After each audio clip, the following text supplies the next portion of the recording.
Assalamualaikum warahmatullahi wabarakatuh. Selamat datang teman-teman mahasiswa pada perkuliahan Sistem Kontrol untuk program studi Teknik Elektro Universitas Negeri Semarang.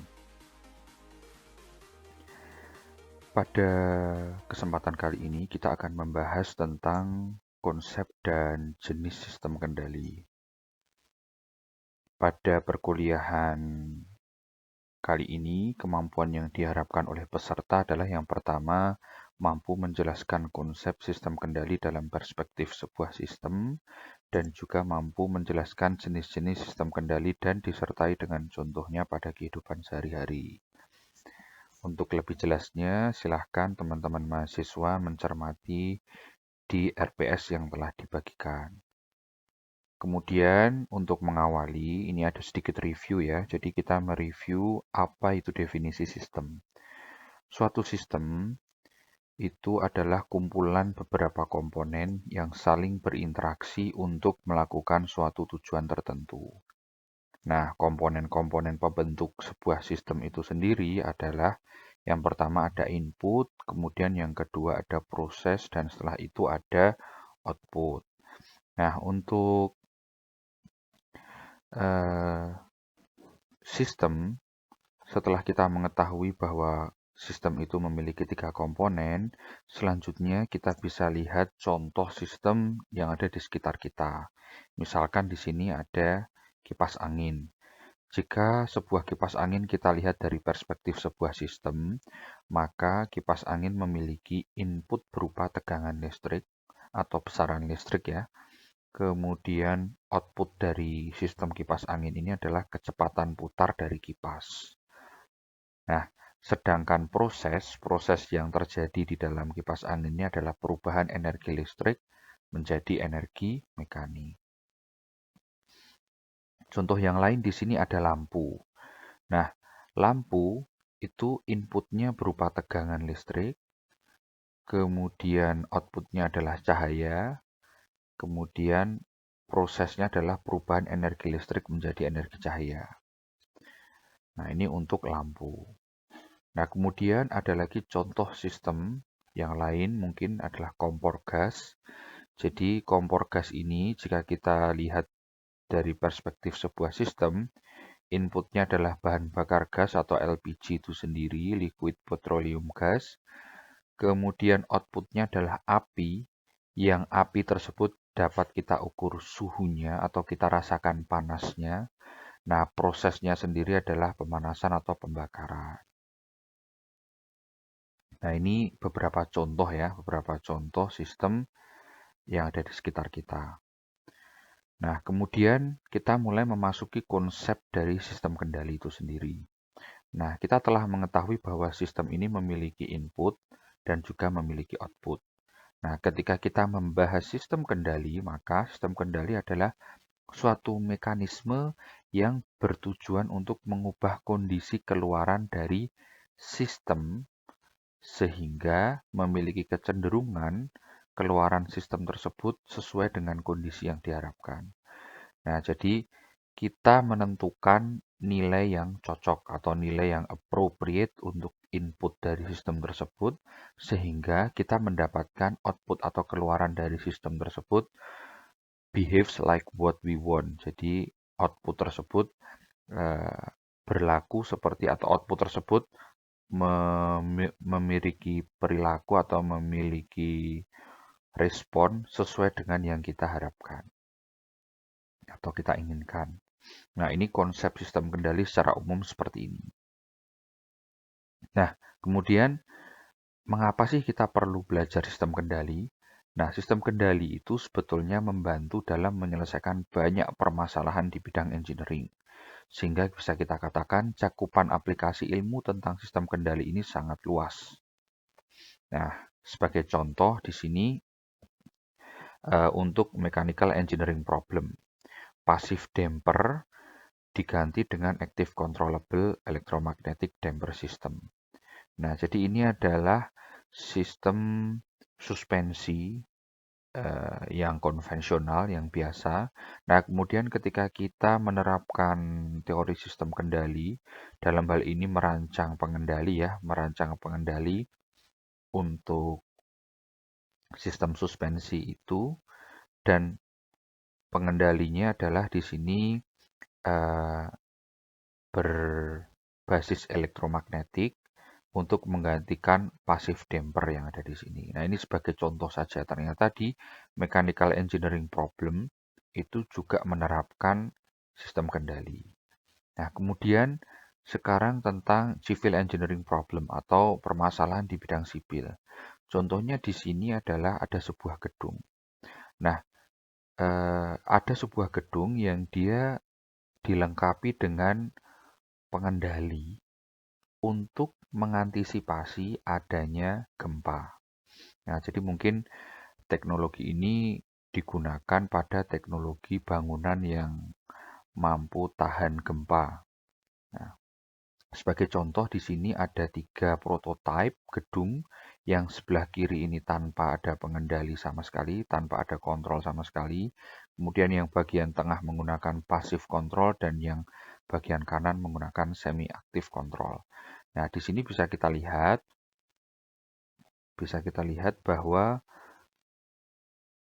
prototipe gedung yang dia memiliki semi-active control atau menerapkan teori kontrol di situ, maka didapatkan gedung yang lebih tahan terhadap goncangan. Nah, mungkin ini salah satu contoh aplikasi sistem kontrol di bidang sipil. Kemudian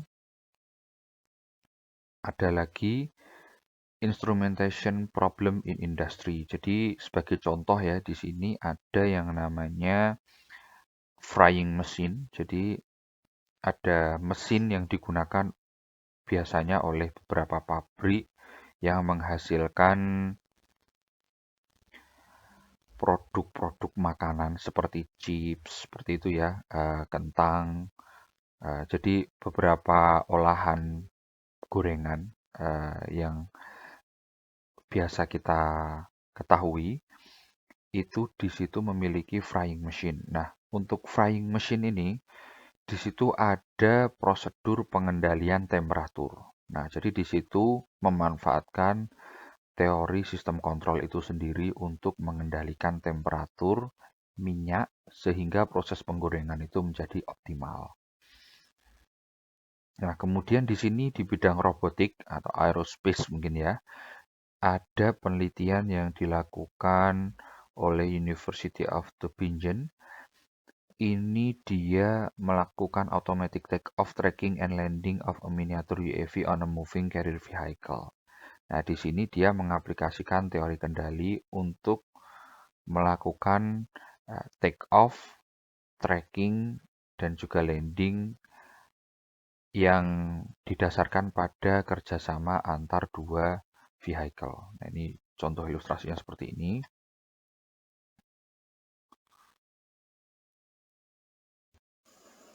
Nah, jadi ini adalah ketika UAV mulai terbang dan melakukan tracking terhadap mobile robot yang ada di bawah dengan mengikuti simbol yang berbentuk seperti huruf H. Kemudian dia memberikan set point agar UAV tersebut berada di jarak 120 cm terhadap mobile robotnya. Hingga akhirnya dia mendekati dan dapat melakukan landing secara otomatis. Nah, oke. Kemudian, sekarang ada sedikit pertanyaan ya, jadi mungkin bisa jadi bahan diskusi untuk kita. Apa sih sebetulnya perbedaan di antara kedua gambar ini? Nah, jadi jika kita lihat secara saksama, kedua gambar ini membahas tentang proses pembakaran ya. Di sini ada api, ada gambar api. Nah, namun ada perbedaan. Perbedaannya yang di sebelah kiri kita lihat ada seorang operator dan yang di sebelah kanan tidak ada operator, melainkan ada control valve. Nah, dari kedua hal ini bisa kita lihat bahwa yang sebelah kiri itu adalah kontrol manual dan yang di sebelah kanan itu adalah kontrol otomatis. Nah, jadi untuk sistem kontrol manual yang ada di sebelah kiri tadi, dia masih membutuhkan operator. Kemudian perubahan kondisi ini diamati secara langsung oleh operator. Selain itu, usaha untuk mengubah kondisi sehingga sesuai dengan yang diharapkan itu dilakukan dengan cara mengubah posisi valve dan dilakukan langsung oleh operator. Nah, jadi di sini operator berfungsi untuk melihat kondisi sekarang, suhunya berapa, kemudian jika suhunya belum sesuai, maka si operator melakukan adjustment atau mengubah posisi valve di sini secara manual. Nah, ini disebut sistem kontrol manual. Nah, sistem kontrol otomatis di sini dia tidak lagi membutuhkan operator, mungkin hanya perlu supervisor yang juga mengawasi proses lain. Nah, kemudian perubahan kondisi diamati oleh perangkat elektronis, dalam hal ini sensor. Kemudian hasil dari sensor tersebut, ini ya, jadi sensornya di sini, dia masuk ke transmitter untuk dikirimkan ke dalam suatu device controller, yang di device controller itu sudah kita tentukan nilai yang kita harapkan berapa. Misal yang nilai yang kita harapkan adalah 85 di sini misalkan. Kemudian sekarang posisinya masih 84,9 sehingga ada selisih. Nah, selisih tersebut kemudian digunakan untuk mengirim sinyal ke kontrol valve agar memberikan adjustment sehingga didapatkan suhu sesuai dengan yang diharapkan. Nah, ini kontrol otomatis. Kemudian, nah, berdasarkan contoh yang tadi sudah kita lihat, macam-macam sistem kontrol itu, kalau yang contoh yang kita lihat tadi berdasarkan operasi kontrolnya. Jadi ada sistem kontrol manual dan sistem kontrol otomatis. Jika kita lihat dari struktur pengontrolannya, maka ada yang namanya sistem kontrol open loop dan sistem kontrol closed loop. Ini tadi ya, sedikit kesimpulan tentang sistem kontrol manual dan otomatis, yaitu sistem kontrol manual dikendalikan secara konvensional dan membutuhkan operator, sedangkan sistem kontrol otomatis dikendalikan dengan lebih efisien dan menghilangkan atau mengurangi jumlah operator. Biasanya sistem kontrol otomatis dilengkapi dengan sensor atau perangkat elektronis yang mampu menggantikan kerja manusia atau operator. Nah, sedangkan jenis sistem kontrol yang lain yang dilihat dari struktur pengontrolannya tadi kita ketahui ada sistem kontrol open loop dan closed loop. Apa itu sistem kontrol open loop? Nah, sistem kontrol open loop ini sistem kendali yang tidak menerapkan koreksi terhadap keluaran sistem yang terjadi. Sehingga bisa kita katakan tidak ada umpan balik atau feedback. Nah, misalkan di sini ada sebuah sistem yang dikendalikan, dalam hal ini kita sebut sebagai plant. Kemudian ada controller atau pengendali di sini, block controller, itu input dari controller, kemudian menjadi control signal dan masuk ke dalam plant sehingga didapatkan controlled output atau output yang dikendalikan, output yang didapatkan setelah proses pengontrolan. Jadi hanya ada input dan output. Itu untuk control open loop. Sedangkan closed loop tidak berhenti di output. Output tersebut kemudian kita feedback dan kita bandingkan dengan nilai yang kita harapkan. Nah, setelah kita tahu nilai yang kita harapkan ini, nilai kondisi sekarang ini belum sesuai dengan nilai yang kita harapkan, maka akan didapatkan sinyal error. Nah, dari sinyal error tersebut masuk ke dalam pengendali atau controller sehingga dapat digunakan untuk mengendalikan plan. Jadi proses pengendalian plan ini berdasarkan errornya sekarang. Jika errornya besar, tentu kontrol signalnya juga besar. Jika errornya kecil, maka kontrol signalnya lebih kecil. Sehingga keluaran dari sistem bisa sesuai dengan nilai yang diharapkan. Jadi fungsi closed loop, sistem kontrol closed loop seperti ini. Ada koreksi terhadap keluaran sistem yang terjadi. Nah, ini contoh proses pemanasan ya, electric heating. Pemanasan yang didasarkan pada elektrik. Jadi sebagai contoh ya, mungkin sebagai contoh ilustrasi itu mungkin teman-teman sering menggunakan pemanas air yang berbasis listrik atau menggunakan energi listrik. Nah, di situ ada yang namanya elemen pemanas dan dia sumbernya adalah besaran listrik. Ini sebagai contoh saja. Nah, kemudian si sistem electric heating ini input dari sistemnya itu adalah electric current atau arus listrik, kemudian keluarannya adalah temperatur atau suhu. Nah, di sini arus listrik berfungsi sebagai masukan sistem yang mengendalikan keluaran sistem, dan suhu yang dihasilkan adalah keluaran dari sistem.